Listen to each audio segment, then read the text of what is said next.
Gravação iniciada.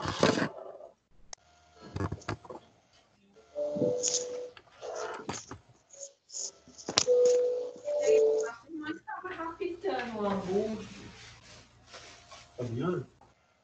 É. Ele tá levando ela uma boa.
Professor Marco Aurélio, está compartilhado aí com você?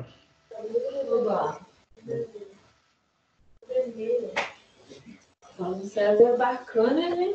Está compartilhado sim, Alexandre? Slides? O César é Está. bacana, lá em cima tem estação lá. Tem. Espetacular, muito lá. Tava cheio lá? Muito. Só tá atendendo, não. Pessoal, todo mundo está compartilhando aí o primeiro slide aí? Tava ele e a sogra dele lá. Depois que a gente saiu, chegou 2 caras lá. Tá compartilhando sim, só pede pro pessoal desligar o microfone que nós estamos É, ouvindo aí algumas Eu interferências. estou desativando o mudo aqui agora. Ok, pessoal. Pessoal, primeiro boa noite, né, a todos aí. Obrigado aí pela presença de vocês aí. É uma oportunidade, né, imensurável aí, né, a gente está fazendo esse projeto aí da Semana Acadêmica Saúde e Exatas, né, a gente está aqui compartilhando informações, né, que são dúbias, né, para as duas áreas, que vai trazer para a gente, né, e está nos trazendo, né, um enriquecimento, né, muito grande no nosso aprendizado. Então, na nossa palestra de hoje, né, a gente vai falar sobre o processo de produção de vacinas e os desafios para a produção da vacina para o Covid-19. Então, é o que está, né, nos trazendo grandes horizontes aí, né, grandes trabalhos aí que têm sido feitos pela sociedade, né, em busca, né, da solução da vacina. Então, a gente vai entender um pouco aí como que funciona esse processo, né, de produção de vacina, né, quais que são as condições que dificultam, né, essa produção, né, em grande escala, né, da vacina e principalmente, né, a gente vê, né, quais são esses desafios aí, né, para que a gente consiga aí, no menor tempo possível, a obtenção aí dessa vacina para o Covid-19. Então, o processo de produção de vacina, né, e o desafio da produção de vacina para o Covid-19. Então, assim, a vacina, a gente vai falar aqui um pouco, né, a produção dessa vacina, ela permite, né, a gente conseguir, né, frear com que esse vírus, né, ao acessar o organismo, a gente consiga criar meios para a gente consiga combater, né, esse vírus que está inserindo aí, né, no corpo humano. Então, é extremamente importante, né, a gente saber que a vacina, né, ela é um meio realmente, né, com que a gente consiga frear essa multiplicação desse vírus de uma maneira que ela não impacta, ela causa uma doença grave para o organismo. E a primeira coisa que a gente vai abordar aqui é a importância da vacina, né, para a humanidade. Quando a gente fala da importância da vacina para a humanidade, tem uma frase aqui, né, interessante, que fala o seguinte, né, que a vacina vem sendo responsável por salvar inúmeras vidas e evitar a propagação de uma série de doenças. Então, a vacina é ela que vai ser, né, aquele alicerce que vai conseguir fazer com que a gente tenha, né, um contingente de pessoas, né, que realmente, né, elas sejam capazes, né, de serem infectadas, mas elas consigam, através do organismo, criar condições para que a gente consiga, de uma maneira bem restrita, conduzir, né, ao término da pandemia. Então, quando a gente fala que o mundo será um futuro não muito distante, assolado por uma pandemia de influência que ceifará milhares de vidas, essa frase aí, né, ela está nos remetendo aos dias atuais. Mas o interessante é a gente analisar que é uma frase, né, utilizada, né, por um artigo no qual ele falava sobre o controle de qualidade e produção de vacina. Esse artigo ele foi, né, publicado em 2003. Mas a gente pode ver que após 17 anos, a gente vê que há 17 anos atrás, né, a gente já se falava muito sobre a disseminação de vírus em grande proporção, em grande escala, no qual iria afetar em grande proporção a nossa população. Então, assim, é uma coisa que hoje a gente está sentindo na nossa pele, como que isso está afetando toda a nossa relação de reconhecimento, de visão de sociedade.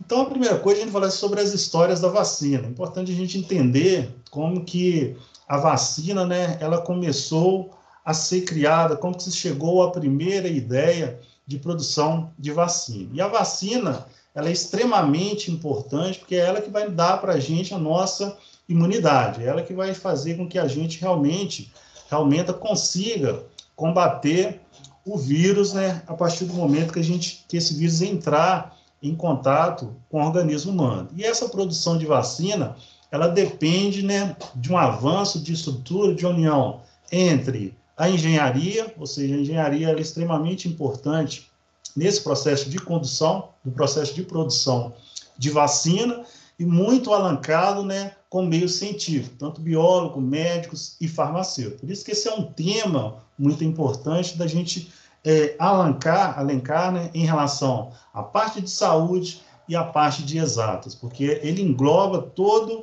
uma linha de produção e uma linha de pensamentos.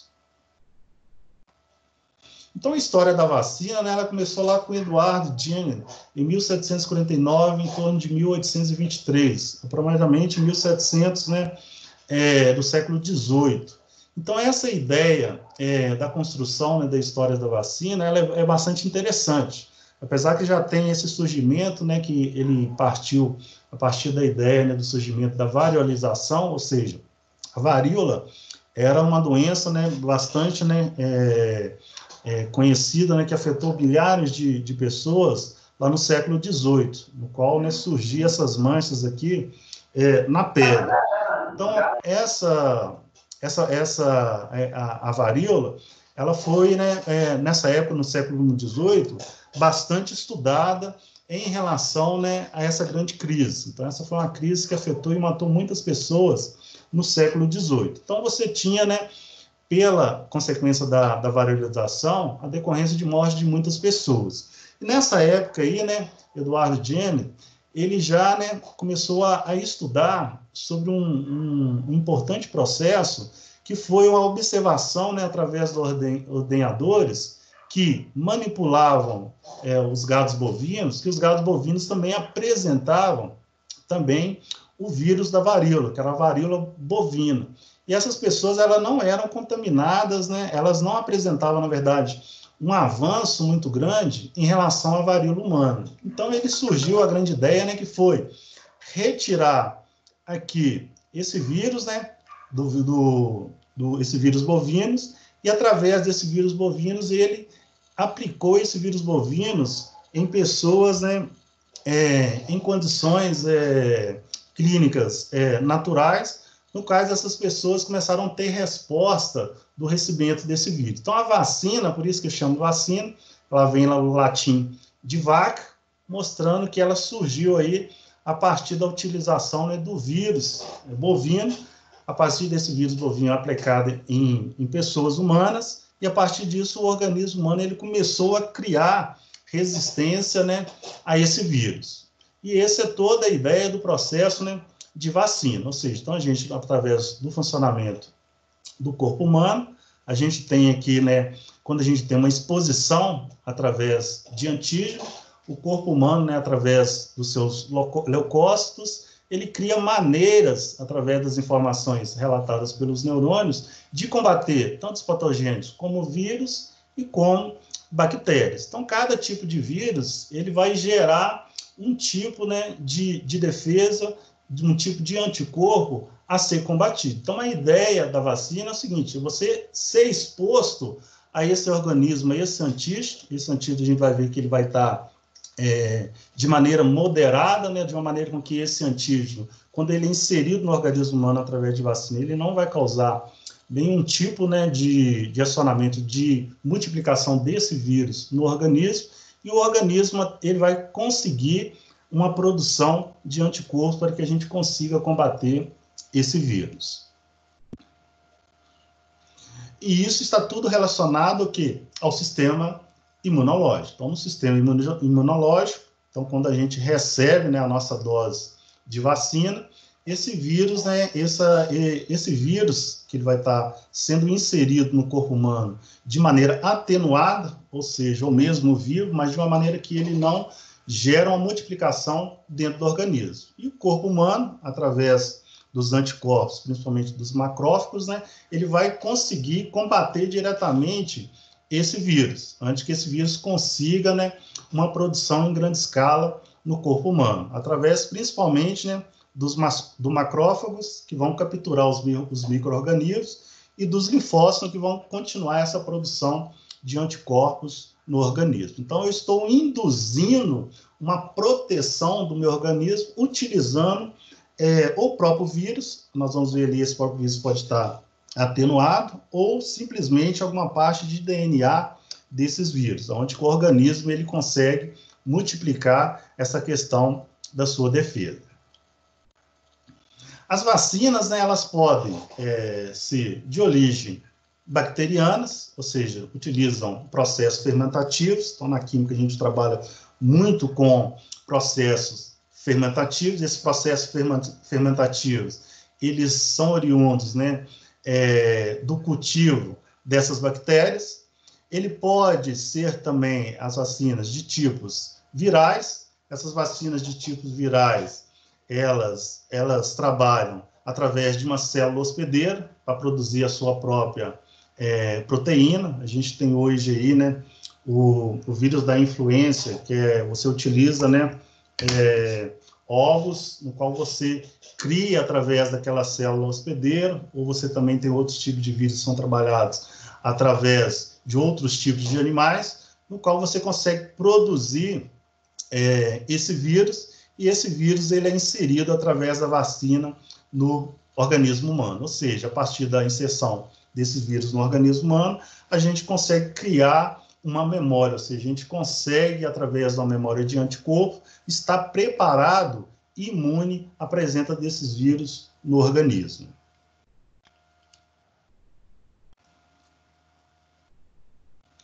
Os principais tipos de vacinas, né, a gente pode englobar em 3 faixas importantes. Nós temos as vacinas vivas.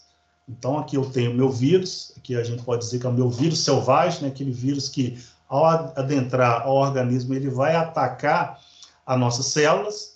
Então, nós temos as vacinas vivas, que ela contém os micro-organismos atenuados. Então, eu tenho esse vírus aqui, só que esse vírus aqui ele vai estar sendo inserido no organismo de uma maneira atenuada. Então, a grande vantagem de você trabalhar com vacinas vivas é que a vacina viva ela garante uma proteção mais duradoura dentro do organismo, porque você está simplesmente inserindo o vírus ali, só que ele somente de maneira atenuada. Nós temos as vacinas que a gente conhece como vacinas mortes, que ela contém o vírus inativados. Então, nesses vírus inativados, a gente trabalha muito com métodos físico-químicos. Você usa formaldeído, você usa outros tipos de componentes químicos orgânicos, justamente para que você consiga, né, fazer com que esse vírus ele fique inativado. E esses vírus inativados, através de formaldeídos, detergentes, eles são capazes, né, de dar uma resposta, né, aos nossos anticorpos. E hoje tem um grande grupo de vacina, que mais na frente o professor Marcos ele vai poder falar para a gente bem subjetivamente, e são as vacinas de DNA, no qual são vacinas que você usa, né, a ideia do RNA. Você tem a ideia de utilizar alguma parte, você tira o ácido nucleico, então você consegue, através da memória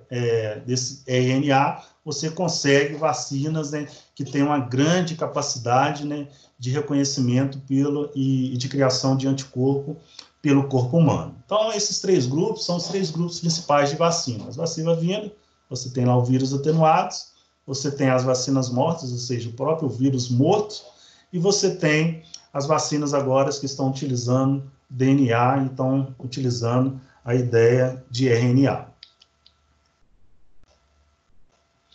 Aqui, organismo atenuado, então você tem hoje a febre amarela, a rubéola, sarampo, cachumba, né, que utiliza esse princípio de vacina atenuada. Você tem as vacinas de organismo inativado, que é a hepatite A, a raiva, a cólera, a gripe. Você tem aqui as vacinas, né, que eu falei com vocês, são as vacinas de DNA. Você usa, né, o RNA mensageiro. Então, hoje a indústria, né, ontem nós tivemos a notícia aí que já tem um grande avanço na produção de vacina, no qual talvez possa ser conseguida até essa produção esse ano, no qual você está utilizando essa ideia da vacina de RNA e que você consiga ter uma resposta, né, uma resposta muito rápida em relação à produção de anticorpos no corpo. Então, as vacinas elas funcionam de meio diferente. Apesar de elas serem de meio diferente, elas têm o princípio de atenuação de produção de anticorpos, ele está inerente a todos os tipos de vacina. Então, quando a gente fala propriamente no processo de produção de vacina, a primeira grande parte importante, nós temos a questão do cultivo. Então, essa parte ela é extremamente importante, porque é aqui que vai acontecer a multiplicação do vírus. Então, o vírus ele vai ser hospedado para que eu consiga obter o quê? O crescimento celular. Então, essa parte aqui, eu tenho a composição de vacina igual a febre amarela, influenza, a raiva e sarampo. E as grandes condições que eu tenho nesse processo é o controle de produção. Nesse controle de produção, eu tenho controles de pH, eu tenho controle de densidade óptica, análise de oxigênio dissolvido, ou seja, toda a interação do meu processo, ele tem um controle para que esse vírus ele consiga se propagar numa determinada temperatura e numa determinada condição, no qual que cada vírus ele vai apresentar uma condição diferente. Então, o controle do processo de multiplicação ele é muito importante. E mais na frente a gente vai ver que nós temos alguns produtos químicos que conseguem facilitar, ou seja, conseguem melhorar essa condição de multiplicação das minhas células hospedeiras.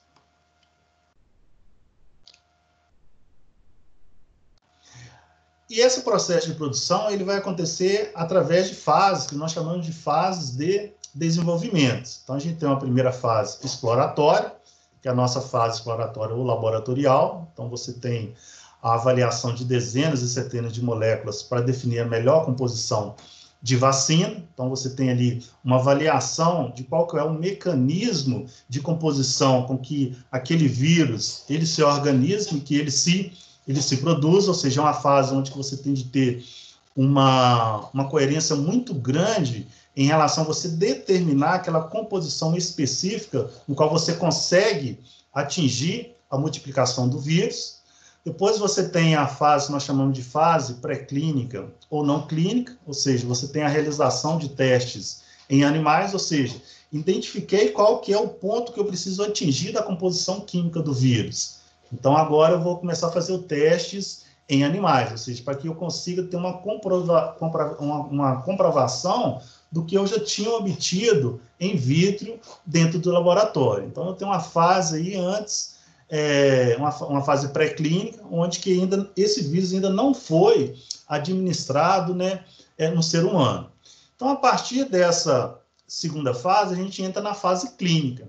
E nessa fase clínica, né, a gente tem a testagem dos produtos em seres humanos. Só que essa testagem, ela segue alguns pontos, né, de referência. Então, eu tenho como primeira referência, nessa testagem do produto em seres humanos, um teste de segurança do produto. Ou seja, nesse teste de segurança do produto, o produto ele é testado em poucos voluntários. Então, ali em termos até de 20 a 80 pessoas, ou seja, eu tenho um grupo, né, restrito de voluntários. Geralmente, né, essa primeira introdução do vírus ela é feita em adultos saudáveis, para que você possa ver qual tipo de reação, né, que esse vírus, que essa vacina, ela pode criar no organismo.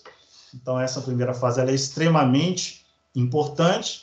A partir de você avançar, a partir do momento que você avança dessa primeira fase, que você garante nessa questão de segurança de produto, você vai para a segunda fase. Essa fase é extremamente importante. Você obter eficácia do produto.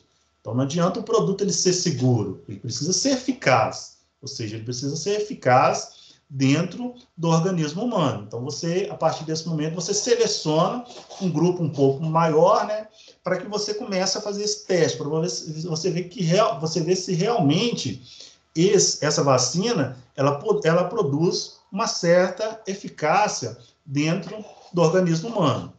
E tem depois uma terceira fase, uma fase final, que é o teste e segurança. Então, a partir do teste e segurança, você tem um público-alvo. Então, a partir daí, você vai adicionar essa vacina, você vai inserir a vacina a pessoas que já apresentam, né, principalmente, esse tipo de contaminação. Aí sim, aí você realmente vai poder conseguir avaliar se realmente essa vacina, dentro do organismo humano, ela vai produzir o efeito desejado. Então, a gente vê aqui que são várias fases, e essas várias fases, elas demandam um determinado tempo. Isso é uma das grandes questões, uma das grandes discussões hoje, para que a gente obtenha, né, a vacina no menor tempo possível, com a melhor resposta possível.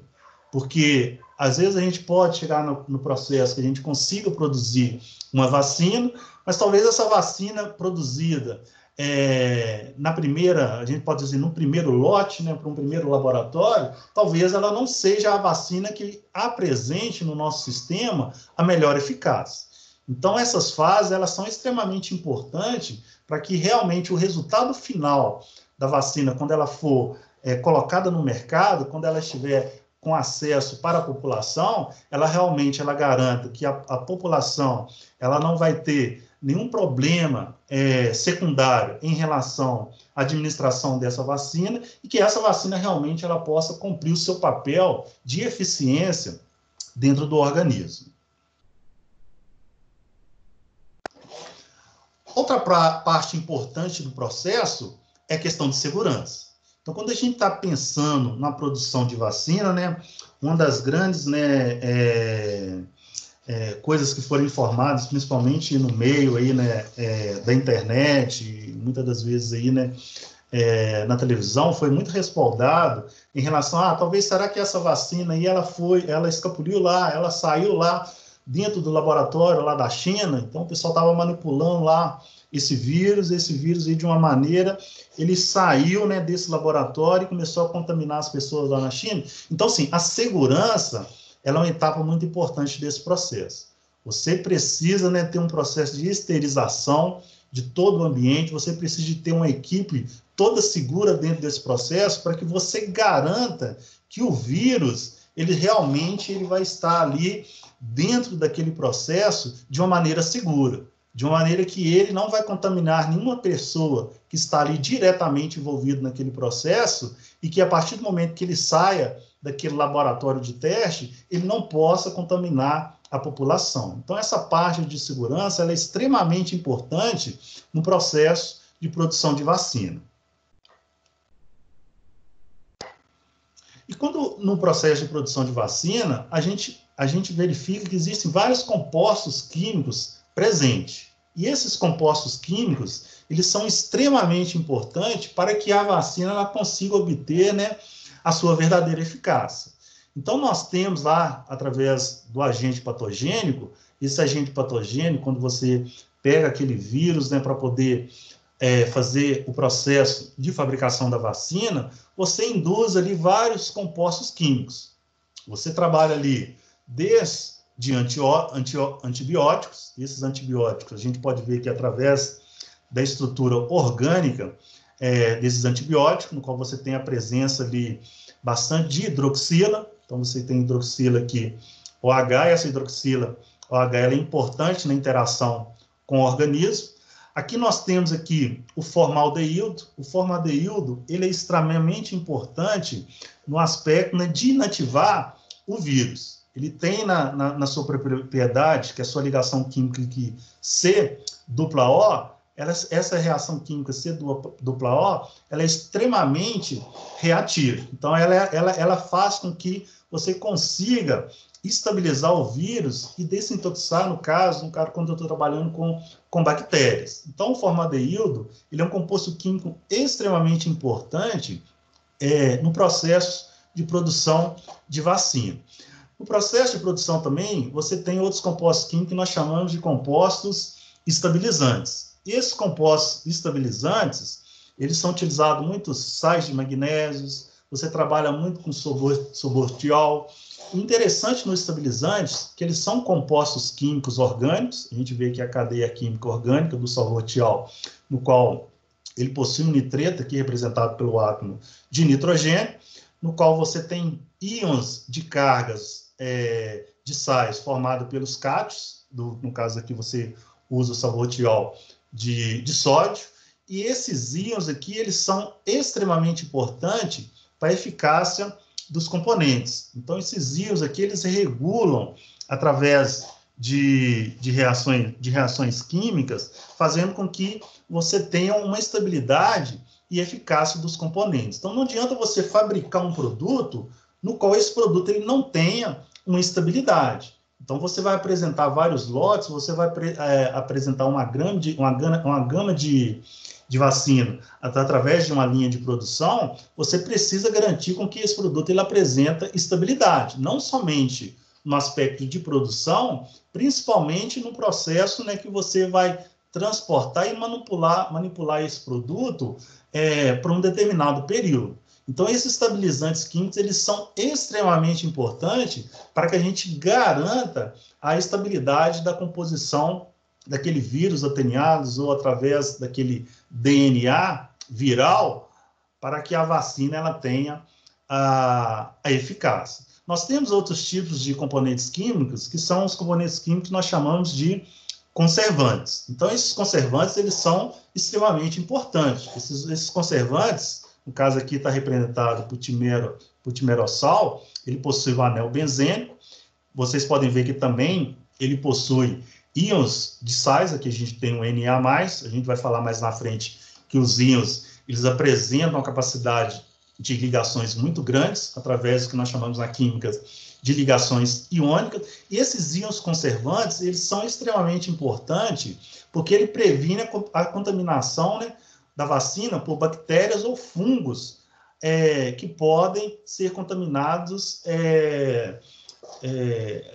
Você tem a contaminação desses organismos nessa substância. Então, quando você produz o produto final da vacina, esse produto ele pode estar suscetível à contaminação de bactérias ou de fungos. E esses elementos químicos conservantes, ele mantém essa proteção aí para que você garanta, né, a eficácia e a esterilidade do produto produzido. E outro componente químico também muito importante é o alumínio. O alumínio ele é adicionado à vacina para fortalecer a resposta do sistema imunitário. Como que isso acontece? O alumínio, você utiliza muito lá o hidróxido de alumínio, utilizamos também muito fosfato sais de fosfato. Esses sais, né, representados aqui pelo hidróxido de alumínio, os sais, quando eles estão em processos aquosos, ou seja, eles liberam cátions e ânions. A hidroxila ela libera os que nós chamamos de OH-, e o cátion ele libera o que nós chamamos de Al+, ou seja, eu tenho uma formação de cátions e ânions. E esses cátions e ânions, eles fazem uma ponte de ligação muito forte. E essa ponte de ligação muito forte, e essa ponte de ligação do hidróxido ela é feita com vírus, ela faz com que o sistema imunitário ele consiga perceber, né, a presença desse vírus num fator de resposta de um potencial muito maior. Então, os sais de metais, eles são extremamente importantes para fortalecer o sistema imunitário quando você tem a presença do vírus, né, da vacina. Então, esses componentes químicos, né, muitas das pessoas ainda talvez não tenham esse conhecimento. A vacina, ela produz uma eficácia muito grande, porque você também tem compostos químicos ali presentes que vão beneficiar tanto na estabilização, tanto na conservação e como na interação desse vírus, né, dentro do sistema imunológico.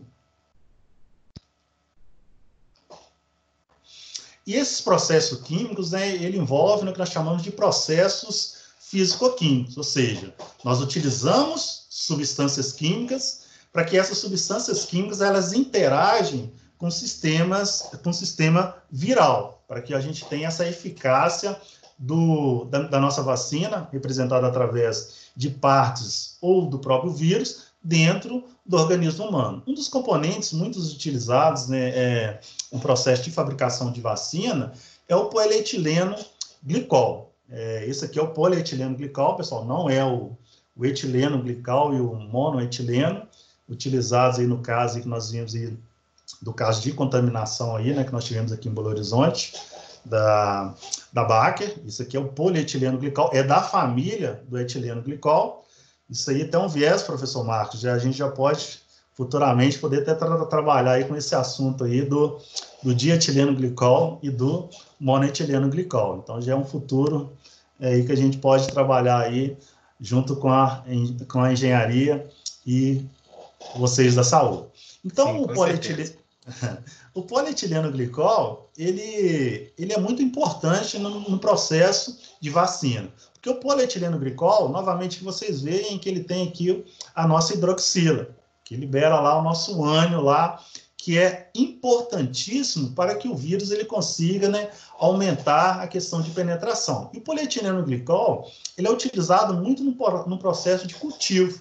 Então, no cultivo, eu tenho que garantir condições para que o vírus, né, ele replique, para que eu consiga replicar esse vírus, e depois a gente vai ver que a gente precisa quantificar a quantidade de vírus que é produzido. Então, o polietileno glicol, ele é um componente químico extremamente importante para o processo de cultivo de vírus, porque através dessa interação, a gente pode ver aqui, através dessa figura, eu consigo melhorar, eu consigo fazer com que essa penetração do vírus no sistema celular, ele aconteça através de uma fusão melhorada. Nós podemos falar que nós temos um processo de fusão melhorado, ou seja, eu consigo fazer com que o vírus ele consiga penetrar no sistema de membrana e, a partir disso, eu consigo aumentar a multiplicação desse vírus no sistema. Então, isso é muito importante no processo de cultivação. Eu preciso, né, melhorar esse quantitativo de produção de vírus para que eu consiga realmente determinar essa composição e, a partir daí, eu criar pontos de ataques para este vírus.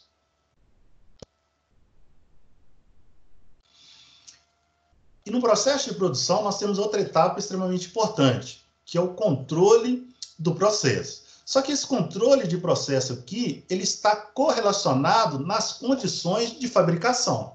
Então, quando a gente está num processo produtivo, se eu consigo determinar um tipo de vacina, e essa vacina ela vai para o meu sistema produtivo, essa vacina no sistema produtivo, ela tem que ocorrer de maneira contínua.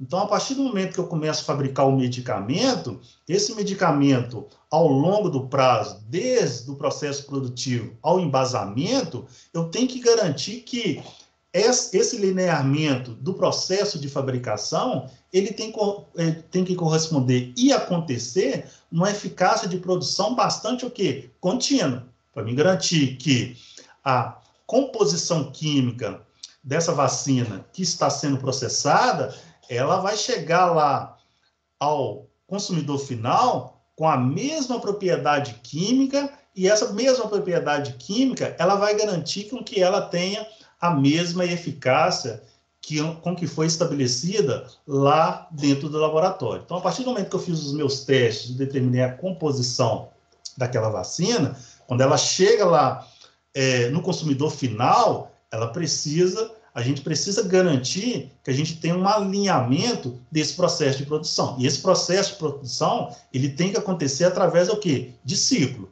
Esse ciclo, ele não pode nunca se desalinhar, ele precisa se manter de uma maneira bem serena e de uma maneira bem restrita. E eu só consigo fazer isso a partir do momento que eu tenho um controle de eficiência de todo esse processo de produção, para que eu garanta que cada lote produzido, ele mantém a mesma condição obtida na fase laboratorial. Outros componentes químicos que a gente tem, que são extremamente importantes para os processos, são os componentes que nós chamamos de adjuvantes. Esses componentes adjuvantes, eles são substâncias adicionais à vacina que também modulam a questão da imunogenicidade. Ou seja, então ela faz com que a quantidade de antígeno presente na formulação, ela permaneça constante. Então, eu tenho uma quantidade de antígeno presente ali dentro da composição da vacina, eu preciso garantir que aquela curva, ela não tenha um decaimento profundo. Eu tenho que manter a estabilidade de todos os componentes presentes naquela composição. E um componente que a gente utiliza muito nesse processo, né, de adjuvante é o fosfato de alumínio. Novamente, aqui a gente vê que a gente tem um metal, no qual ele produz um cátio, Al3+, e a gente tem aqui os nossos íons representados pelo O- da ligação com o fósforo aqui dentro da composição química. Então, eu tenho aqui uma ligação iônica interligada com uma ligação covalente. E isso, novamente, nos faz ter a criação de cargas de íons, e isso faz com que essa ponte dessa ligação, ela tenha, né, uma condição que nós podemos falar de capacidade de absorção muito grande das células virais. E quando eu tenho os adjuvantes, eles têm os papel, primeiramente, de aumentar a sensibilidade dos indivíduos, ou seja, o indivíduo ele consegue ter uma sensibilidade maior em relação ao número de doses, isso confere uma melhor proteção.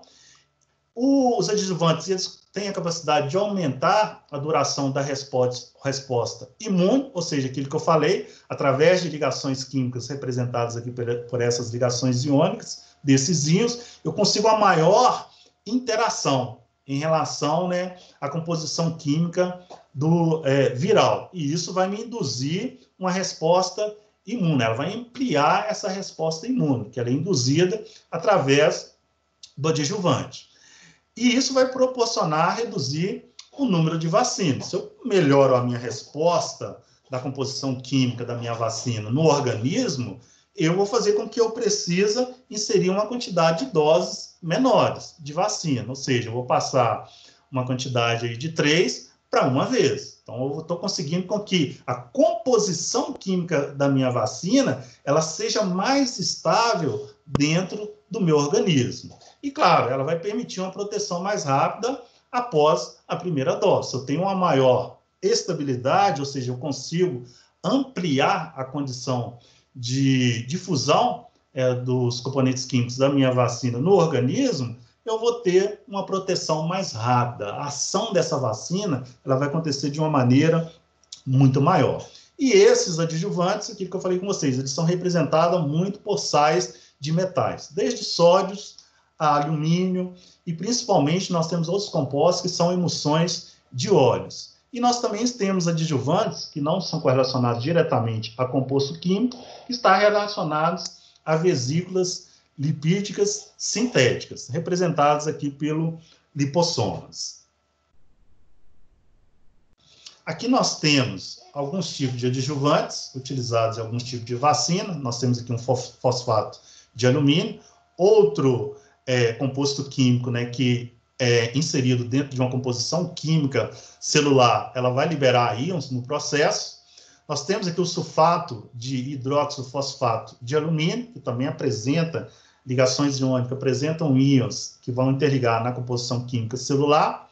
Fosfato de alumínio também, que é muito importante aqui no processo. O fosfato de alumínio e o sulfato de hidroxofosfato de alumínio, todos os dois a gente pode ver aqui que apresentam o elemento metal alumínio.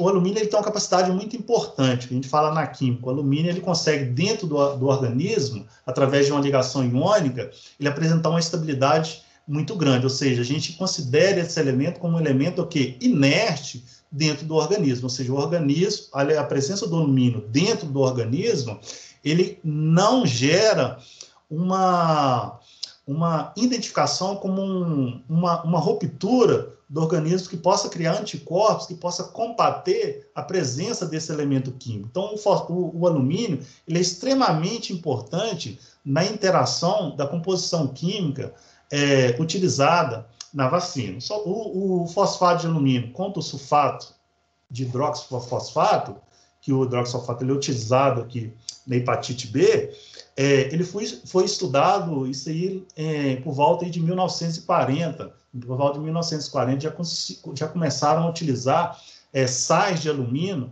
no processo de produção de vacina. Então a gente pode ver aqui que nós temos uma gama de compostos químicos que são extremamente importantes na produção de diversos tipos de vacina, que são utilizados amplamente aí hoje no nosso cotidiano. Quando eu faço a produção da vacina, é importante, né, a gente conseguir visualizar. Para que eu consiga produzir, eu preciso visualizar o meu vírus. E a visualização do meu vírus, ela permite determinar a minha composição, assim como determinar quais pontos ali do meu vírus que eu preciso atacar para que eu consiga fazer com que ele não consiga multiplicar dentro do organismo. E essa visualização de vírus, hoje em dia, né, existem vários processos de visualização de vírus. Hoje, a gente pode alavancar dois princípios importantes, que é o princípio da microscopia eletrônica e um princípio da microscopia de força atômica. Esses dois processos, tanto eletrônico, eu vou trabalhar com indução de elétrons, ou seja, está relacionado com a atividade do átomo liberar o elétron, e outro através da microscopia de força atômica. Ela está relacionada com a interação atômica do átomo dentro do processo de interação dos vírus. Então, a visualização de vírus, ela permite visualizar a estrutura e a morfologia dos vírus. Então, hoje aí, né, a gente vê com ampliação muito grande como que é a formação do vírus. Então, a gente consegue identificar quais são os pontos que precisam ser atacados para inibir a continuidade de produção desse vírus, numa resolução que a gente pensar aí há 20, 30 anos atrás, a gente não conseguia ter essa percepção. E a partir disso, né, a gente consegue, a partir da visualização dessa composição, a gente consegue melhorar a condição de combate desse vírus. E, com certeza, a gente vai conseguir produzir uma vacina com maior eficiência. Então, a microscopia eletrônica, ela emprega o quê?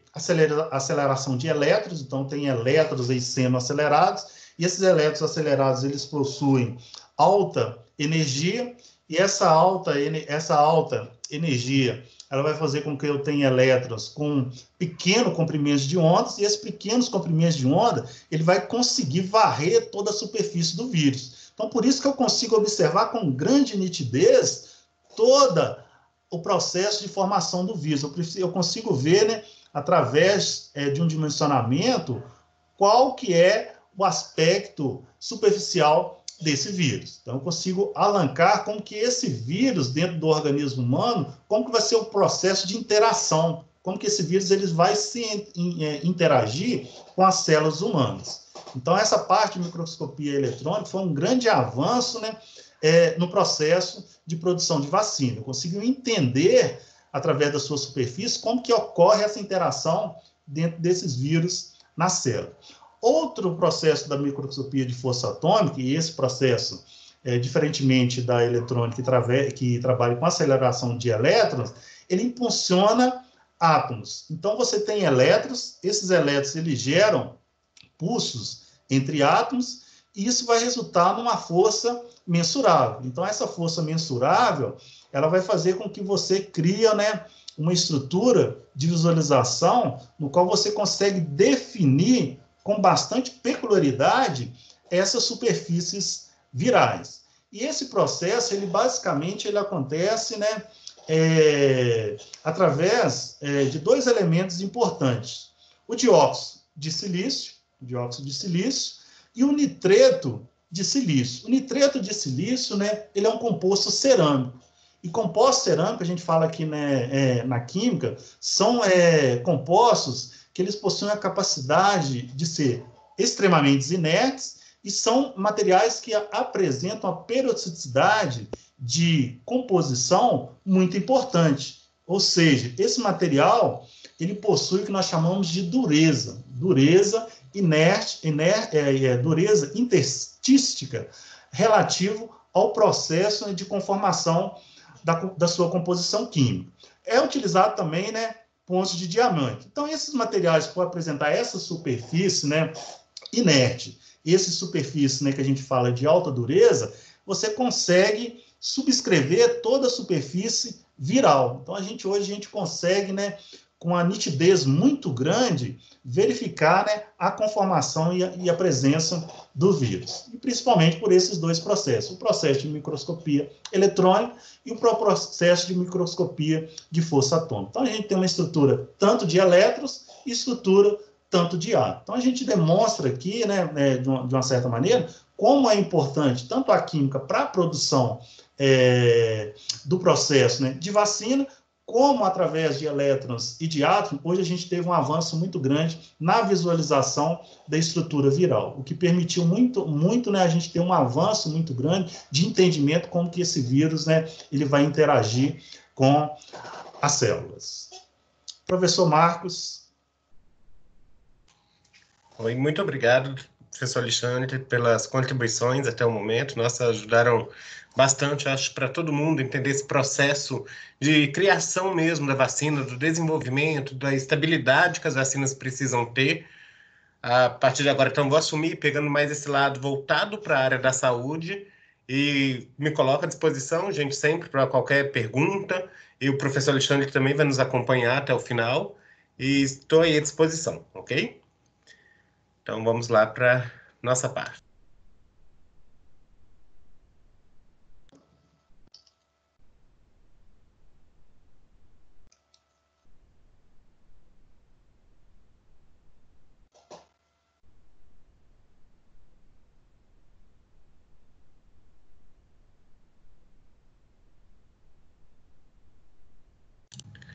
Só um momento, por favor.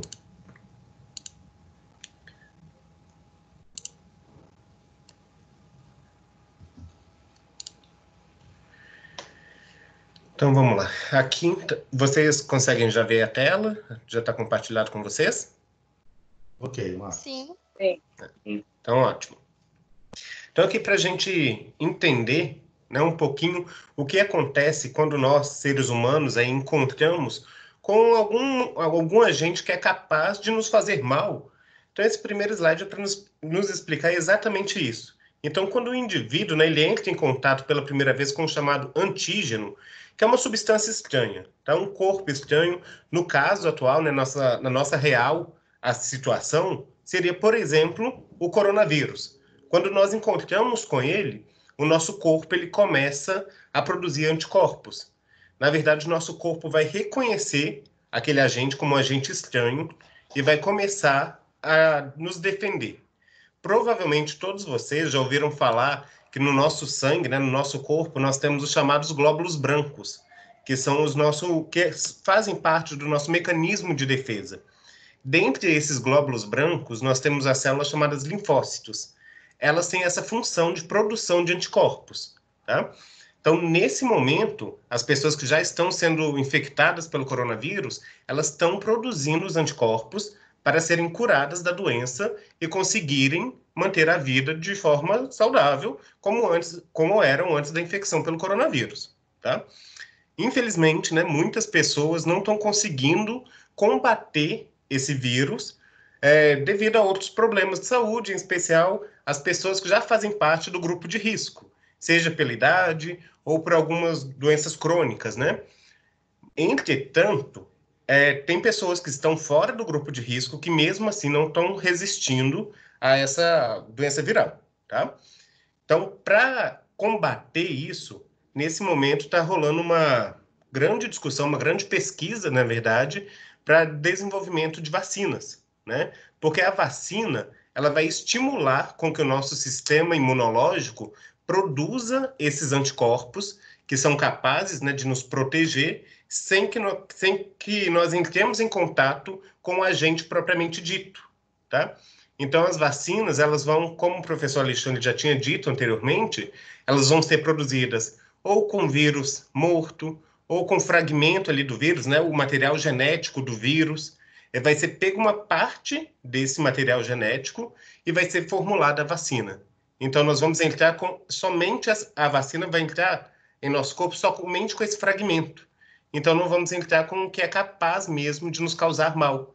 Então, nosso sistema imunológico já vai, a partir desse momento, conseguir criar anticorpos. Ou seja, como ele já está criando anticorpos, a partir do momento que nós encontrarmos com esse vírus em qualquer momento da vida, nós não vamos conseguir contrair a doença, porque já vamos ter anticorpos prontos para nos defender. Um exemplo bem prático. É bem provável que as pessoas que nasceram aí antes da década de 90 tiveram catapora. Um exemplo. Mas as pessoas só tiveram catapora uma vez na vida, né? É raro pessoas que podem falar que tiveram mais do que uma vez. Por quê? Catapora você pegou uma vez, seu sistema imunológico produziu imunidade, produziu anticorpos, você pode ter contato de novo com o vírus e você não vai pegar mais a doença, porque você já tem esses anticorpos. O tempo foi passando, hoje já temos vacinas contra a catapora, a vacina contra a varicela, disponível inclusive na rede pública de saúde, que as crianças tomam, e as crianças hoje em dia elas não desenvolvem a catapora porque elas tomam a vacina. Porque o sistema imunológico da criança consegue desenvolver essa memória imunológica, né, consegue desenvolver os anticorpos sem precisar de contrair a doença, tá? Aqui na imagem, a gente consegue ver um pouquinho como isso acontece, né? A injeção, a vacina é aplicada no nosso corpo. Esse agente, então, ele vai reagir ali no nosso corpo. A partir daquele momento, as nossas células de defesa, os linfócitos, vão ser direcionados para combater aquele agente que é intruso, de certa forma, né? E vão começar a produzir anticorpos. Então, quando nós entrarmos em contato com aquele agente novamente, essa resposta imunológica vai ser muito mais rápida, tá? Então, nós não vamos nem desenvolver sinais ou sintomas daquela determinada doença que nós somos vacinados. E já que nós estamos falando, né, da pandemia, né, do Covid, né, do Covid-19, do coronavírus, então nós precisamos conhecer um pouquinho isso, de entender essa realidade mesmo do Covid-19 que nós estamos passando. Então, eu trouxe um pouquinho dessas questões para nós, para que todos possam saber de fato o que está acontecendo nesse momento, né? Então, o que é, na verdade, esse coronavírus, esse Covid-19? Então, esse breve histórico mostra para a gente que esse vírus, ele vem de uma família viral, né, que é conhecida desde meados da década de 60. Então, não é algo que veio agora. Agora é o vírus que ele teve uma mutação, tá? Então, começou a ser descoberto, né, no ano passado, essa nova mutação, por isso que ele recebeu esse nome, Covid-19, tá?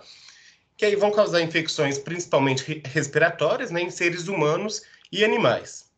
E aí os coronavírus humanos, eles causam as doenças respiratórias de leve a quadros severos. Essas quadros leves, tanto que algumas pessoas, elas têm o coronavírus de forma assintomática. Elas nem desenvolvem sintomas, às vezes elas nem sabiam que realmente estavam com a doença, tá? Porque realmente pode ser de forma muito leve ou, infelizmente, como pode ser de quadros muito severos, como vários que vocês devem estar acompanhando aí pelos telejornais, né, pela internet, nos noticiários, enfim, vendo o número de mortos que nós estamos tendo por causa dessa doença, né? O coronavírus, ele recebe esse nome, né, devido à espícula na sua superfície, que lembra uma coroa. Posteriormente, nós vamos ver uma imagem dele, então, como se ele formasse uma coroa, por isso que ele recebe o nome de corona, tá? Para fazer essa associação. E ainda ele pode receber esses outros nomes, né? Do SARS, do MERS, que esses nomes SARS e MERS foram os nomes dados anteriormente. Como eu já havia dito, esse vírus ele já foi descoberto, né, desde lá da década de 60. Então ele já foi nomeado outras vezes ao longo da história. O MERS, por exemplo, era uma síndrome respiratória do Oriente Médio. É conhecido, inclusive, dessa forma.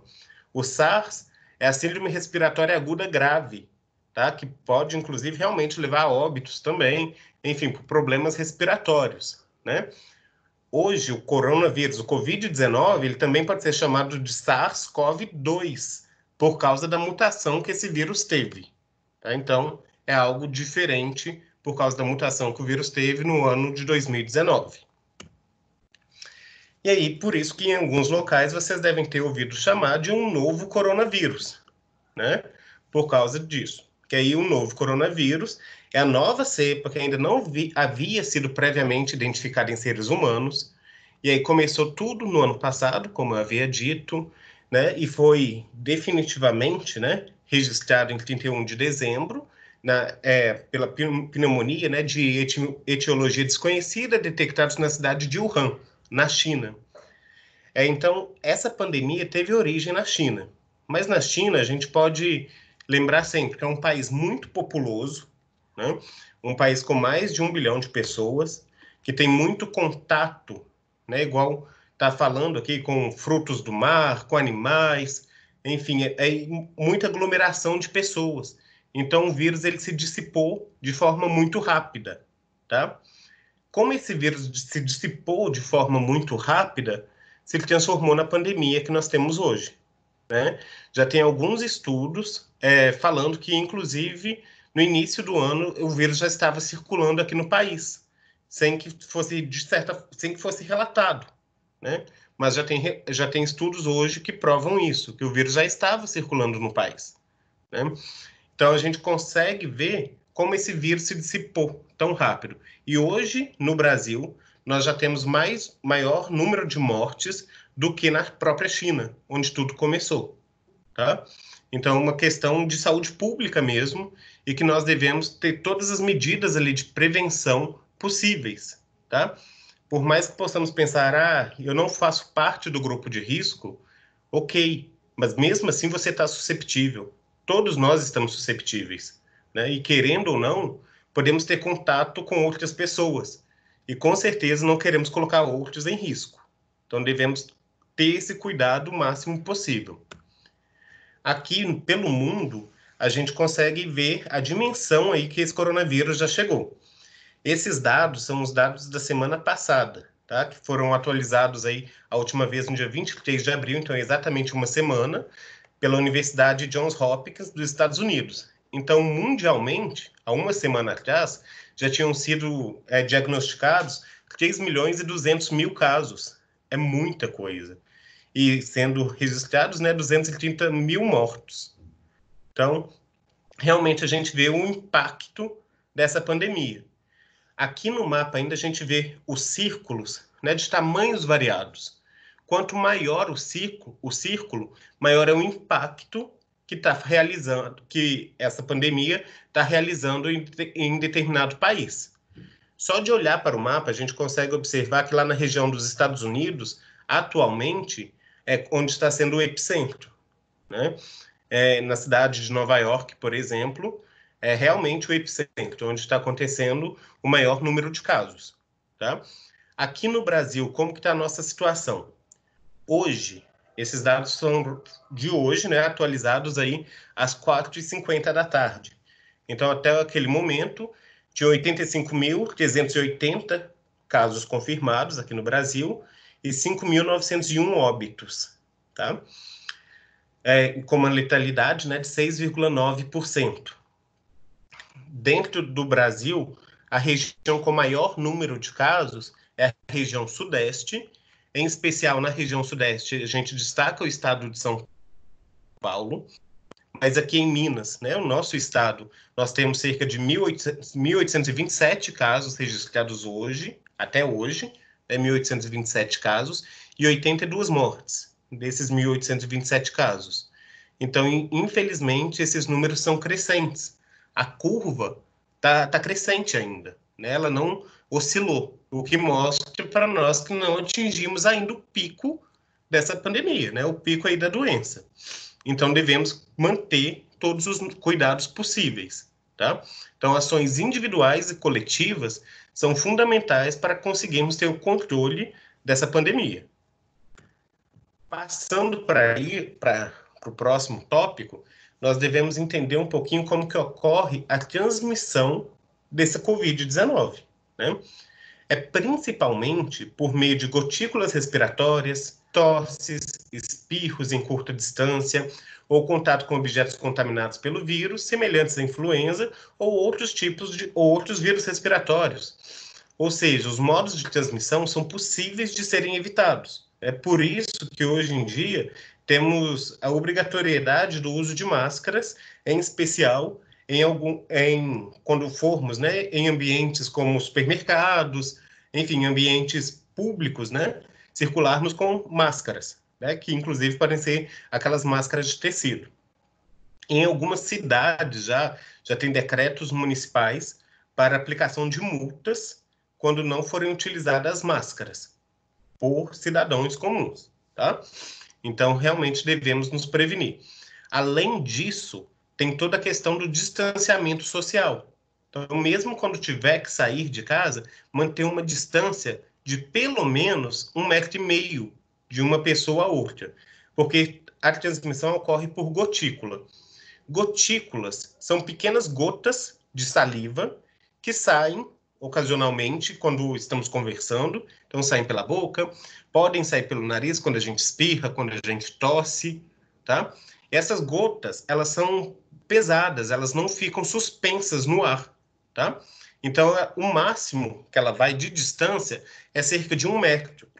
Para dar garantia, a gente mantém esse isolamento, né, esse distanciamento, melhor dizendo, por cerca de 1,5 metro, tá? Para garantir realmente que você não vai entrar em contato com a gotícula de alguma pessoa que possa estar contaminada, e a pessoa pode estar contaminada e nem saber, né? Então, evitamos dessa forma. Além do uso das máscaras, é importante também que evitemos o contato das mãos com olhos, boca e nariz, em especial quando formos em ambientes fora de sua casa. Tá? Se você precisar de ir ao supermercado, e à farmácia, em qualquer ambiente fora da sua casa, evite ficar tocando no rosto, né? Porque são os locais onde você pode se contaminar. Porque como esse vírus ele passou por uma mutação recente, todas as informações, os dados são muito voláteis. Então, ainda estão acontecendo vários estudos sobre o vírus. A gente ainda não tem a certeza de quanto tempo que o vírus ele sobrevive em determinadas superfícies. Pode ser que alguma pessoa infectada espirrou, que alguma pessoa que realmente estava infectada caiu uma gotícula em uma maçaneta de uma porta, sabe? Você foi lá e pegou, encostou naquela maçaneta e coçou o olho. Então, devemos ter esses cuidados, tá? E lembrar sempre da higienização das mãos, né? Para higienizar as mãos, lembrar sempre das palmas das mãos, o dorso das mãos, né? Ponta dos dedos, lembrar das duas mãos, punho, né? E o próprio polegar, que por muitas vezes esquecemos. Higienização das mãos deve ser feita sempre. Água e sabão é o melhor remédio, tá? O melhor prevenção, na verdade, água e sabão.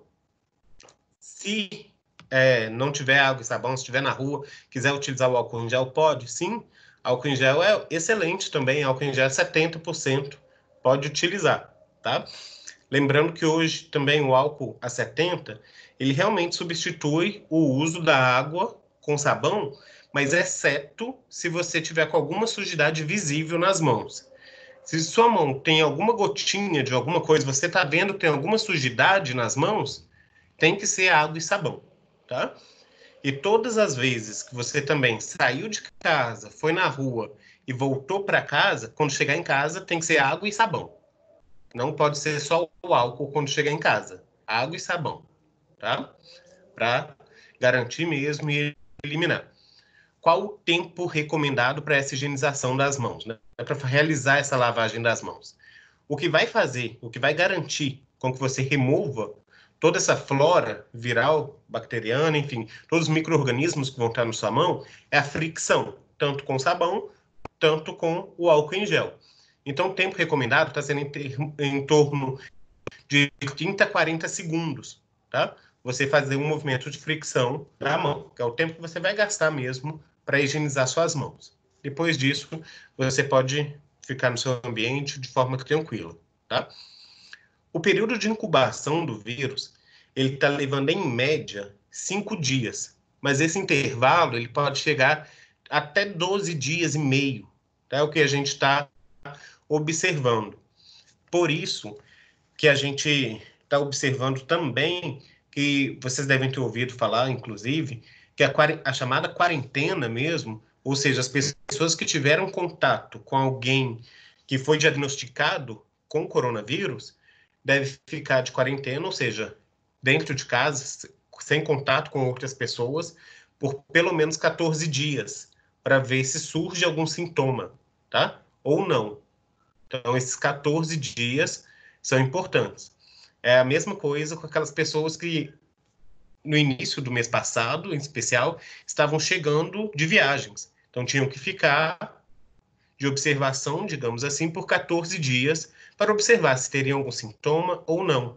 Tá? Para ficar observando durante esse período de incubação do vírus. Tá? Em média, 5 dias, mas poderia passar um pouco, até 12 dias e meio. Tá? E o período de transmissibilidade, ou seja, o período que você é capaz de transmitir esse vírus para outras pessoas, é em média 7 dias após o início dos sintomas. Então, você começou a sentir os sintomas hoje, quinta-feira, então na próxima quinta seria, em média, aí, esse período de transmissibilidade, tá? Então, os dados preliminares, né, sugerem que a transmissão possa ocorrer mesmo sem aparecimento de sinais e sintomas. Inicialmente, nós falamos que tem aquelas pessoas que têm a doença, mas são assintomáticos. Aí que está o grande problema. Se eles são assintomáticos, eles não conseguem nem perceber se tem algum sinal, tem algum sintoma. Então, eles acabam transmitindo a doença, não por maldade, mas é por falta de conhecimento, né? Então, o melhor é evitar o contato social, tá? Sabemos que não é uma coisa muito fácil, nós que estamos mais em casa, reclusos, sabemos de todas as dificuldades que estamos enfrentando nesse momento. Mas para o nosso bem, para o bem de todos, é o que precisamos fazer nesse momento, né? E aqui, só para a gente entender o estado, né, real que nós estamos nesse momento, como que ocorre essa transmissão. Inicialmente, quando começou aqui, né, no Brasil, em especial para nós, em Belo Horizonte, no início, né, da primeira quinzena de março, a gente estava ouvindo falar sobre coronavírus, mas falava que os casos que estavam aqui no Brasil eram chamados casos importados. Ou seja, eram as pessoas que tinham viajado para outros países, se infectaram em outros países e já voltaram para o Brasil infectadas.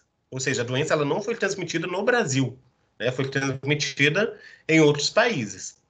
Mas, com a evolução, né, com o passar dos dias, o que foi acontecendo? Começou a transmissão local, que é a identificação aí do caso suspeito ou confirmação em que a fonte de infecção seja conhecida ou até a quarta geração de transmissão. Então, você sabe que você transmitiu para cá. Um exemplo disso, eu conheço meu pai viajou para a Itália, voltou da Itália e ele transmitiu para mim. Então, eu não viajei, mas eu contraí o Covid-19 porque meu pai viajou e ele voltou com Covid-19. Foi uma transmissão local, mas porque eu tive contato com uma pessoa que estava infectada, tá? Mas hoje nós já estamos no chamado de transmissão comunitária. Essa transmissão comunitária é a incapacidade de relacionar casos confirmados através de cadeias de transmissão para um grande número de casos, ou pelo aumento de testes positivos através de amostras sentinela, né, que são os testes sintomáticos de rotina, de amostras respiratórias de laboratórios estabelecidos. Realmente é o que temos. Porque hoje não precisa mais de você conhecer uma pessoa para você que foi diagnosticado com coronavírus, para você contrair também esse vírus, porque já está espalhado aí pelas cidades. Então, realmente devemos ter todo esse cuidado, conhecendo ou não alguém que já tenha contraído a doença, porque o vírus já está circulando pela cidade. Lembrando que aqui em Minas, a nossa cidade de Belo Horizonte é a principal, né, que tem o maior número de casos dessa pandemia, né, dessa coronavírus. Se eu não me engano, aqui em Belo Horizonte tem cerca de 850 casos confirmados, tá? É um número considerável. E aqui, como você já sabe, né, da importância de mantermos esse isolamento social, mas só para entendermos um pouquinho essa questão, né, para como que a gente consegue retardar esse pico, né, da epidemia. Ou seja, se nós não tivermos essas medidas de controle, evitarmos ambientes aglomerados, evitarmos toda essa forma de contato, o pico aconteceria de forma muito mais rápida, mas com um pico muito mais alto, tá? Que atingiria muito mais pessoas, o número de casos seriam muito maiores, consequentemente, o número de óbitos seriam muito maiores e que possivelmente nós não teríamos serviço de saúde, né? A capacidade do nosso serviço de saúde não conseguiria atender a grande maioria desse público. Então, esse nosso isolamento social, nós ficarmos dentro de casa, auxilia para que essa curva ela fique mais no horizontal. Esse pico ele demore um pouco mais para acontecer, mas atinge a menor quantidade de pessoas, tá? Devido a essas medidas de controle, porque elas vão reduzir o contágio pela doença, tá? Aqui no gráfico a gente observa que essa linha pontilhada, ela significa a capacidade do nosso sistema de saúde em atender as pessoas, né? Sabemos de todas as fragilidades que o nosso sistema de saúde tem. Hoje em dia, já temos aqui em Minas um hospital de campanha montado para que, se necessário, ter leitos disponíveis para atender exclusivamente pacientes com coronavírus, mas mesmo assim, se não mantermos esse isolamento, mesmo esse hospital de campanha não vai suportar todo mundo, tá? Por causa da situação, devido à gravidade da situação, tá? E essa outra imagem, né, mostra para a gente novamente essa importância desse isolamento social, que com uma exposição normal, uma pessoa infectada, em 5 dias, ela transmitiria ali o vírus para cerca de 2,5 pessoas, em média, tá? Que em 30 dias transmitiria para 406 pessoas, tá? Então, passaria-se muito rápido. Agora, para uma nova situação, onde teriam 50% menos exposição, né? Então, uma pessoa infectada transmitiria para 1,25% de pessoas, né? Que esse 1,25 pessoas infectadas, em 30 dias, só conseguiriam transmitir para 15 pessoas. Aí a gente já vê a diferença que faz, de 406 para 15, se nós conseguimos reduzir para 50% essa exposição. E se conseguimos reduzir ainda para 75% a exposição, uma pessoa infectada, ela é capaz de transmitir para 0,625 em 5 dias, né? Que em 30 dias só vai significar 2,5 pessoas infectadas. Então, por essa imagem, a gente consegue entender a importância desse isolamento social. E essa imagem foi disponibilizada pela Organização Mundial da Saúde, tá? Para que nós realmente tenhamos consciência dessa importância desse momento de ficarmos em casa, de conseguir, sempre que possível, realizarmos nossas atividades no ambiente domiciliar e evitar esses ambientes aglomerados, tá?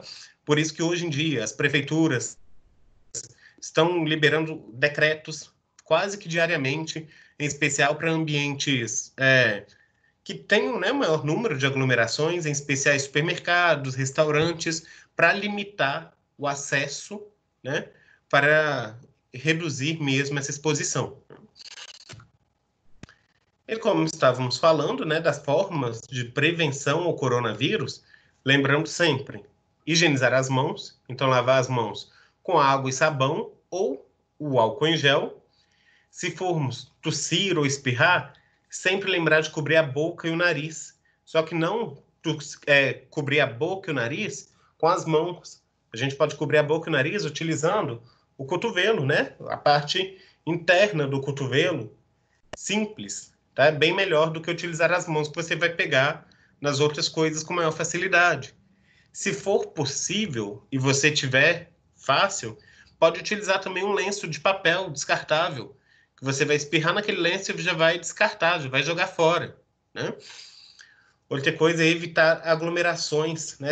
E essa imagem que foi vinculada, foi disponibilizada aí pelo Ministério da Saúde, fala para evitar aglomerações se estiver doente. Na verdade, todos nós, doentes ou não, devemos evitar aglomerações, tá? Porque a gente pode estar de forma sintomática ou ter contato com outras pessoas que estejam assintomáticas ou não, tá? No meio da multidão. Então, evite aglomerações. Mantenha, né, os ambientes bem ventilados, ou seja, deixe o ar circular no ambiente. Então, deixem sempre janelas abertas, o ar circulando. Ambientes totalmente fechados favorecem o crescimento ali de micro-organismos, tá? Então, deixe o ar circular. Na época que nós estamos vivendo, né, durante o dia, a temperatura está equilibrada, dá para deixar a janela aberta, né? Deixa o ambiente mais ventilado. E a outra recomendação é não compartilhe objetos pessoais, tá? Então, pratos, talheres, copos de uso pessoal, é seu. Lavou, ok, outra pessoa pode utilizar, mas não compartilhe sem lavar os devidos utensílios. E bem como as máscaras, tá?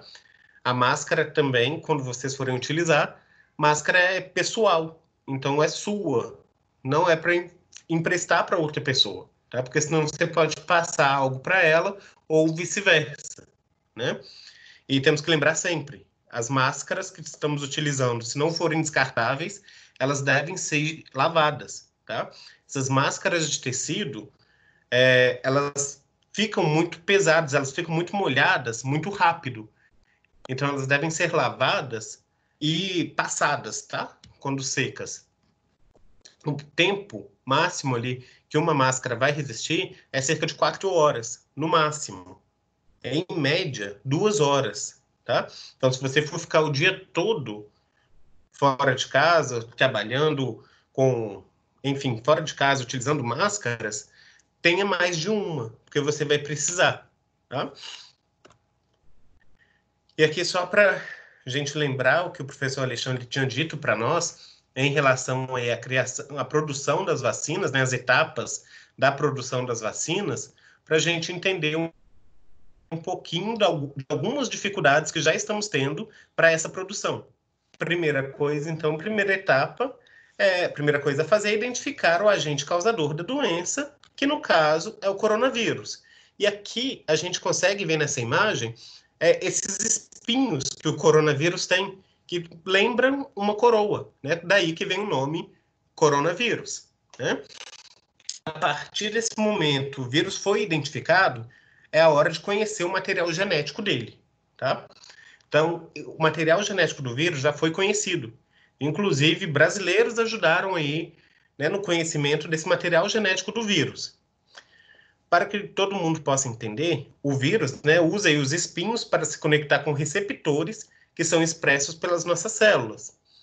Então, na imagem mostra uma célula humana que também expressam receptores, que o vírus vai conectar nesses receptores que são expressos pela nossa célula e vai passar o material genético dele para dentro da nossa célula.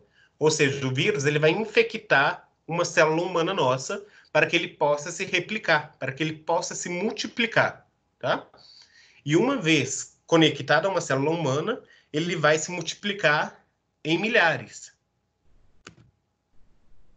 A segunda etapa aí da produção é que a vacina usa o vírus inativo e fragmentado para produzir antígenos que irão estimular o corpo a produzir anticorpos contra a doença, né? O antígeno, como o professor Alexandre já tinha dito, pode ser um fragmento do vírus, né? O vírus morto, pode ser o vírus vivo atenuado, que é o vírus vivo sem o poder de nos causar a doença. Ele foi enfraquecido, digamos assim, tá? Ele não pode nos causar a doença. E a terceira etapa para a produção da vacina são os testes em animais, em especiais os camundongos, né? Então, os testes podem ser iniciados nos camundongos transgênicos que carregam aí o receptor AC2, que é bem próximo do nosso receptor, tá? Receptor humano. Até onde chega a fase em humanos, né? Então, a fase em humanos, né, o teste em humanos vão ter as 3 fases. A fase 1, que é a fase onde é realizado pequenos testes, né, testes com pequenos grupos de 20 a 80 pessoas. Depois vai para a fase 2, onde tem uma quantidade maior de voluntários, né, que pode chegar ali a centenas de voluntários. E depois a terceira fase, que é onde pode chegar a milhares mesmo de pessoas, né? Hoje em dia, já temos alguns laboratórios, tá? Algumas indústrias que estão nessa fase de testes em humanos. Já temos pessoas se voluntariando para participar, né, dessas pesquisas de vacina contra o coronavírus. Tem benefícios, tem malefícios de participar de uma campanha como essas, né, de uma pesquisa como essa? Sim, né? Até o momento, podemos dizer que não se sabe, na verdade, o real efeito, eficácia da vacina, né? Então, pode ter benefícios, sim, você ficar imune contra o coronavírus, mas também pode ter algum tipo de malefício, depende, claro, de cada indivíduo, né? Quando a vacina passa por todos esses testes com sucesso, então a vacina vai ser submetida aí às autoridades regulatórias. Então, essas autoridades regulatórias vai depender de cada país. Então, cada país tem a sua. No nosso caso, o Brasil, nós temos a Anvisa, que é a Agência Nacional de Vigilância Sanitária. Então, a Anvisa, aqui que vai aceitar ou não a introdução de determinado produto no território nacional, tá? É bem provável que quando essa vacina for testada, for realmente comprovada a eficácia dela, a Anvisa deve liberar isso sem muita demora, por causa, né, do risco que o coronavírus representa para nós. E aí sim acontece a quinta etapa, que é a fabricação, que é a fabricação em larga escala, né, com controle de qualidade e acompanhamento para detectar possíveis efeitos adversos. Que esse acompanhamento ele também é contínuo, né? A vacina ela continua sendo acompanhada, os testes podem continuar acontecendo, as pesquisas seguem avançando, tá? Tudo isso já como que está o andamento, como que pode acontecer, tem coisas que ainda estão por vir, a vacina vai sair esse ano, não vai, é só ano que vem, não sabemos ainda muito ao certo, tá? Temos grandes indústrias desenvolvendo pesquisas voltadas para a produção de vacinas contra o Covid-19. Imaginem vocês que a primeira indústria descobriu uma vacina contra o Covid-19, ela vai faturar milhões, né? Porque o mundo inteiro vai querer essa vacina, né? Então, está uma busca incessante, tá? Para conseguir produzir.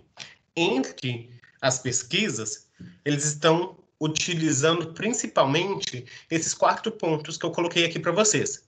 2 pontos mais tradicionais, tá? Os 2 superiores mais tradicionais e os 2 inferiores mais modernos, digamos assim.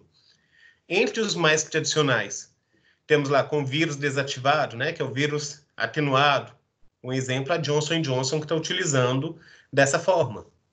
Depois temos, utilizando a proteína do vírus, né, que é a Clover Biopharmaceuticals, em parceria aí com a Universidade de Queensland, na Austrália, que vem desenvolvendo pesquisas nessa área. E as outras grandes também, que estão desenvolvendo aí essas pesquisas para a vacina do Covid-19 de forma mais moderna. Temos, utilizando o RNA mensageiro, né, do vírus, a Pfizer e a Moderna Therapeutics, e temos, utilizando fragmentos de DNA, a Inovio Pharmaceuticals. Entre essas, foi publicado essa semana que a Pfizer, né, ela já conseguiu, inclusive, a liberação na Alemanha para os testes em humanos, tá? Então, na Alemanha já vai começar os testes em humanos pela Pfizer da vacina utilizando o RNA mensageiro. E a Pfizer disse que se for comprovado a eficácia dessa vacina, a segurança, enfim, for tudo certo, se for tudo um sucesso, ela consegue produzir em larga escala até o final do ano. Então, temos que esperar os próximos meses para saber realmente como que vai acontecer. Mas tem muita coisa ainda para ser desenvolvida nesses próximos meses, tá? Cada dia conta. Então, isso é muito importante. Dia após dia vai surgir uma pesquisa diferente que pode mudar, dar uma reviravolta no que nós estamos vivendo. Lembrando que também, para os Estados Unidos, o FDA, né, que é o serviço americano, que ele regulamenta as questões relacionadas a alimentos e uso de drogas também, drogas farmacêuticas em especial, eles também já estão para liberar testes em humanos nos Estados Unidos. Tá? Já foi submetido para o FDA, que não deve demorar essa liberação. Então, já estão começando mesmo esses testes em humanos, então tem que passar por essas fases. Tá? Demora um pouquinho, né? Tem todo esse processo, e aí, mas se tudo der certo, pela Pfizer, até o final do ano, deve-se começar a produzir em larga escala. Mas, se não der certo, temos as outras opções ainda, que continuam nesse processo de pesquisa, tá? E logo, logo também vão começar os testes. Então, temos muita coisa para acompanhar, né? E para nós, realmente devem chegar essas vacinas no final de 2020 ou 2021, né? Que é a nossa realidade, a nossa esperança, e no máximo 2021 que as vacinas cheguem, né? E é de grande importância que realmente não demore para ser desenvolvida, porque a gente sabe que a prevenção é melhor, né, do que a cura para a doença. Porque se você se previne, você não contrai a doença. Então, temos que sempre pensar desse modo, com a prevenção. Então, a gente sabe, vamos acompanhar tanto a prevenção quanto também o tratamento, que hoje em dia o tratamento da Covid-19 não tem nada específico para ele, tá? É muito tratamento sintomático e voltado para as questões respiratórias, não tem um tratamento específico para a Covid-19, é uma doença viral que afeta o sistema respiratório, então é de tratar sintomas. Então, cada paciente vai reagir de uma forma, então nós temos só que tentar fazer o melhor para todo mundo. Então, nós, enquanto sociedade, temos que fazer a nossa parte. Pessoal, alguma colocação? Professor Alexandre?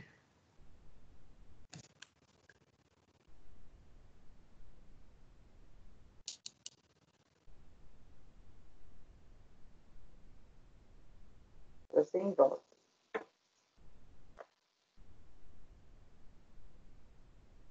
Professor Alexandre, de microfone está desligado.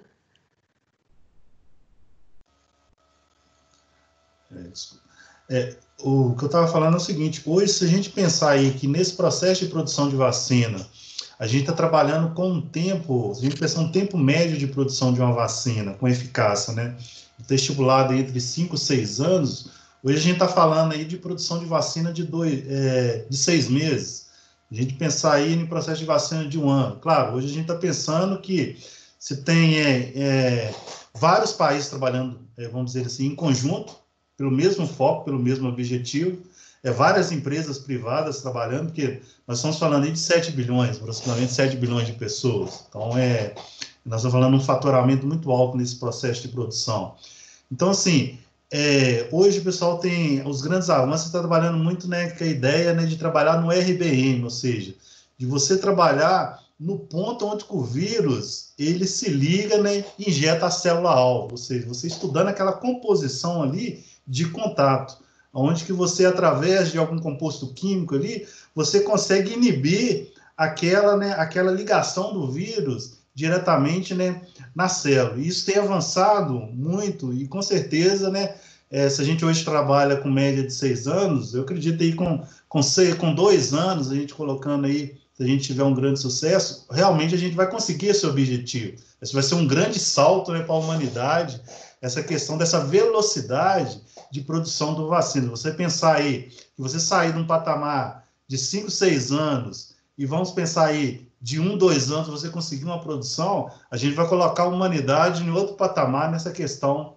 de produção de vacina. Acho que isso vai ser um salto muito grande, vai ser uma questão muito importante para a sociedade. Sim, com certeza vai. E mostra como que essa questão de informatização, esses avanços em tecnologia vêm contribuir para a nossa área, tanto da saúde quanto das engenharias. Enfim, mostra esse poder mesmo da colaboração, né, global. Pessoal, nós estamos no horário, já são 10 horas, vamos deixar aí aberto, professor, para perguntas, né? A gente discutir com vocês aí. Então, até então tem um prazo de até o final do ano ou até 2021 para, tipo, ter uma possibilidade de ter a vacina? Isso, Débora, o esperado é isso. Né? Já tem essas grandes pesquisas, os grandes laboratórios aí realizando as pesquisas, que até o final do ano, ou ano que vem, consigam desenvolver em larga escala. Tá? Antes disso, é muito difícil conseguir algo. Tá? Eles estão, sim, nessa luta, nessas pesquisas, mas precisa de passar por todos os testes. Precisa passar por testes, por aprovações, para que ela chegue de forma segura para nós, né, enquanto sociedade. Então, demora um pouco mesmo. E é muito importante, né, a gente ficar atento a essas informações de produção bem rápidas, aceleradas, né, de vacina, né, a gente entender também que a gente tem vamos pensar, um processo macroeconômico envolvido nisso. Então, às vezes, você tem notícias, né, de aceleração, que a vacina vai ficar pronta, em relação à resposta, né, do nosso processo macroeconômico. Né? A gente tem que ficar bem atento a essas informações.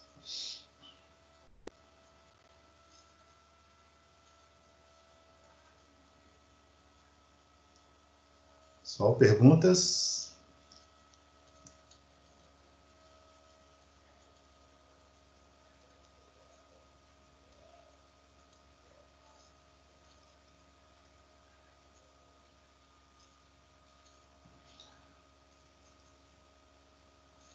Professor Alexandre, boa noite. Boa noite, Zaine.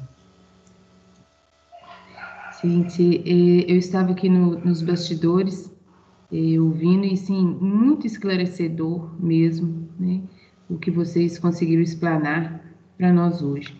Então, assim, um assunto tão atual e que a gente pode envolver aí 2 áreas, né, importantíssimas, né, para o combate aí do coronavírus, né, que é a engenharia química, trazendo todo o seu conhecimento aí da formação da vacina, né, e a saúde aí com relação, né, da explicação imunológica. É muito bom.